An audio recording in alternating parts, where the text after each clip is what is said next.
Hey guys, welcome back. So today is Tuesday, October 26th. We got VanEck Bitcoin ETF going live today. We also have a story on U.S. regulators looking to allow banks to possibly do custodial services for crypto for basically your checking account or savings account. So we'll get into that story here along with we'll look at the charts as well. But first we'll take a look at BTC and VanEck Bitcoin ETF. So Bitcoin price dips below 62,000 on VanEck Bitcoin ETF launched today. So there's some mixed emotions that greet the U.S. Regulated Bitcoin ETF as analysts predict a copy and paste 2021 bull run for altcoins. But the main thing I want to talk about is obviously the ETF here. So Bitcoin fell below 62,000 on October 26th, which is today, as the launch of the third United States regulated exchange-traded fund ETF failed to budge the sideways price action of Bitcoin. So 61,600 support target for BTC. So data from Cointelegraph Markets Pro and TradingView showed BTC USD hitting daily low as U.S. markets opened on October 26th. The latest ETF, the VanEck Bitcoin Strategy ETF, XBTF, was met with a decidedly different mood on the day as Bitcoin seemed unmoved by the prospect of fresh institutional involvement. So last week's ProShares Bitcoin ETF strategy saw a surge, which ended in a new all-time high for Bitcoin. These still unmatched as a correction challenge. The 60,000 support at the time of writing, 62,000 formed a shaky focus, which is still in line with the latest price forecast from popular analysts. So it would be natural price progression for BTC to dip into the 61,600 orange level. Rex Capital commented alongside a fresh price chart. So holding there would be a sign of strength on the side of buyers. So here's our orange line here. 61,600 is kind of where he's seeing that the support is possibly, or support on that line. And then expectations have remained high for all-time highs to see a retest on the back of the recent movements, while research has argued that a dip as low as 50,000 would still preserve the overall bullish trajectory going forward, obviously. Plan B also tweeted the analyst who called 63,000 the worst-case scenario for the monthly close proclaimed the second leg of the 2021 bull officially in progress this week. So he tweeted that a little bit, I think earlier this morning, late evening last night. I can't remember exactly when he tweeted that. Next story is U.S. regulators exploring how banks could hold crypto assets, FDIC chairman. So Las Vegas, let me zoom this in for you guys. There we go. So Las Vegas, October 26th, the top U.S. bank regulators said U.S. officials are looking to provide clearer path for banks and their clients that are looking to hold cryptocurrencies in order to keep control over the fast developing asset. Right? They have to do something, obviously, to allow their users be able to access and maybe hold in their accounts cryptocurrencies. So Jelena McWilliams, who chairs the Federal Deposit Insurance Corporation, told Reuters in an interview on Monday that a team of U.S. bank regulators is trying to provide roadmap for banks to engage with crypto assets. That could include clearer rules over holding cryptocurrency in custody to facilitate client trading, using them as collateral for loans, or even holding them on a balance sheet like more traditional assets. I think that we need to allow banks in this space while appropriately managing and mitigating risk, she said in an interview on the sidelines of FinTech conference. She goes on to saying, if we don't bring this activity inside the banks, it is going to develop outside of the banks, which already is happening. Federal regulators won't be able to regulate it. So they need to obviously do something for it in order to bring it inside the banks, or at least allow the banks to do it as well. So that, I think, is good news. I think it's obviously more news on adoption here than anything else. Not so much that it's bullish, but in a sense it is bullish because you're letting regular banks basically hold on to the Bitcoins.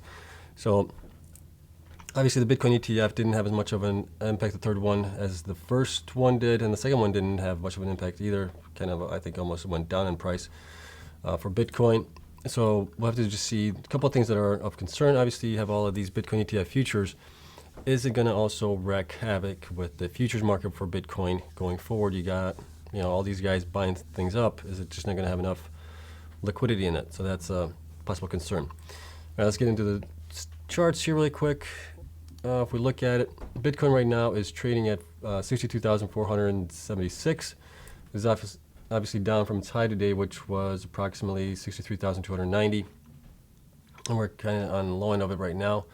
We're still well above the 20-day moving average, and our side is still looking good. So no real concerns here for me, at least right now. I think this is just a good. Kind of not really selling pressure, but I think it's just a good, retest a little bit of the lows down here, and then we can go back up higher. Ethereum is at 4,218.19 roughly. It is still looking like its trajectory is going up right now based on the candles here. RSI is looking good, it's holding steady, and we are above our support line here of 3,960, which is good. And it looks like our next support line might be at the 4166 based on the candle closes here. Cardano is up 131 for the day, and it is still trading in that channel that we drew a couple of weeks ago. It's bouncing off of the low end of the channel right now, which is at $2.13, and we are touching, it looks like I believe that's the 50-day moving average right now. So we'll have to keep an eye on it. RSI is still really low. I think it's got plenty of room to run up. Hedera hash graph is up another 5% today. It's at 40 cents right now. RSI is looking good, and it's above the 20-day moving average, which is good to see. Doge is up less than a percent. It is at 26 cents right now, and we'll just have to monitor that one as well. Litecoin is down a little bit. It's down 1.14% to 193.11.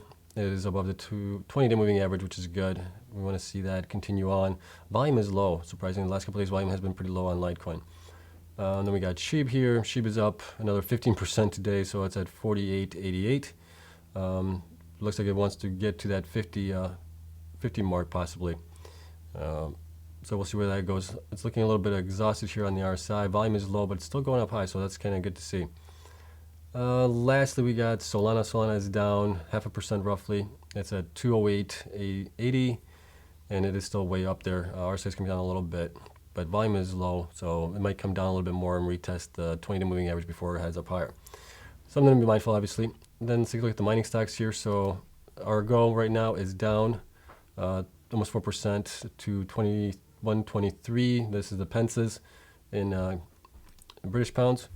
Then we got the Bitfarms is down 3% to 522. Hive is down less than 1%, or down 3 cents to $3.87. Hut is down not even 0.25% down. It is at 13.04. Mara is down a little bit more than 2.5% at 53.24. Riot is at down 3.35%. It's at 28.60. And DigiHost is at 165 right now, and CleanSpark is down a little less than 1% at 18.29. So everything's following suit with Bitcoin, which kind of leads me to think that I don't know where I stand on it, where as far as Bitcoin and the hodl strategy of the companies holding Bitcoin, how much that effect that has on the price of Bitcoin, and how much that hodl strategy is actually appreciating their stock value. I still haven't found a good correlation between the two yet, and something I'm going to look into. But that's all I got for you guys. Not a very busy day as far as news goes for Bitcoin and other cryptocurrencies. There's not much going on. It's kind of quiet. Maybe it's the quiet before the storm when everything starts rocketing again. So hope you guys enjoyed it. Have a great day, and I'll see you guys in the next one. Until then, bye.